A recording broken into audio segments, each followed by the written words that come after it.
just the right time to do a good thing. If you're looking for that perfect moment, that perfect timing, it's not going to happen. You know what you have to do? You have to create the perfect time, and the perfect opportunity, and the perfect situation. See, a lot of people become comfortable. They stop growing, they stop wanting anything, they become satisfied. Move over. People getting ready to go to jobs that they don't like, jobs that are making them sick. You see, when you're not pursuing your goal, you are literally committing spiritual suicide. When you have some goal out there that you're searching for and reaching for, that takes you out of your comfort zone, you'll find out some talents and abilities you had that you didn't know you had. The messenger originally visits you. What are you going to do? What will keep you in the game?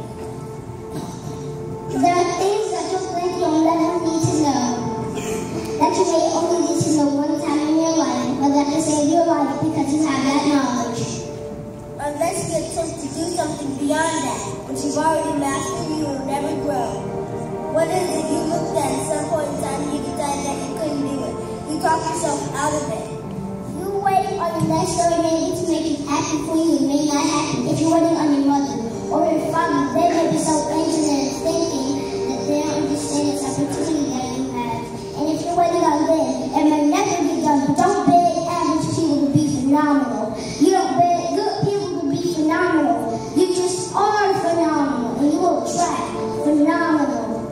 What reason can you remember that you can call on, that you can reach on, that can make you get back up? Find that reason. If you're not where you are, if you're not where you want to be, if you're not where you think you should be at this particular place, it has nothing to do with the system, but it has everything to do with the fact that you're not making a sacrifice. I want to make that dream become a reality, because if you don't, you will be working for somebody else. So make that dream become a reality. And things happen. Everybody is against you or don't believe in you no more. Let me tell you, that's a lonely feeling. Particularly people that you're doing it for. Most people take the greatness, take the ideas to the graveyard with them. Listen to me, if it was easy, everybody would do it. There are people right now who are woke and don't want to work. There are people who hate their jobs, but they keep getting up to do that. The wokest place on the planet is the graveyard. Because in the graveyard, we will find the riches that we never ever were exposed to.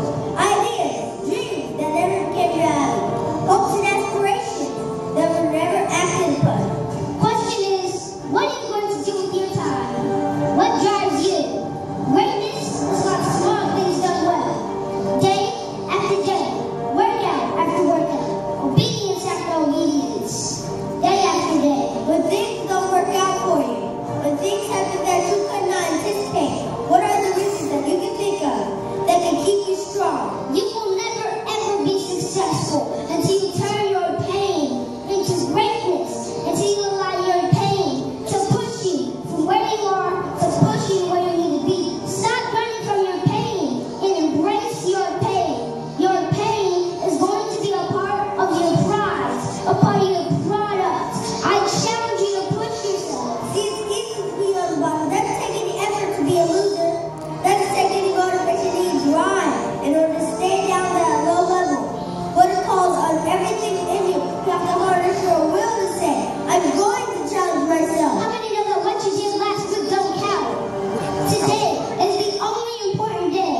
There are 86,400 seconds in a day, and how you use those is critical. You got 86,400 today, and what you do today is going to cement who you are. Nobody's going to talk about what you did last week. But the biggest enemy you have to deal with is yourself. There's an old African proverb that says if there's no enemy within, the enemy outside can do us no harm. You have this opportunity in a lifetime. It means absolutely nothing if you don't take advantage of it in the lifetime of your opportunity. Les Brown has a saying, your life knocks you down, try to lay it on your back. Because if you can look up, you can get up.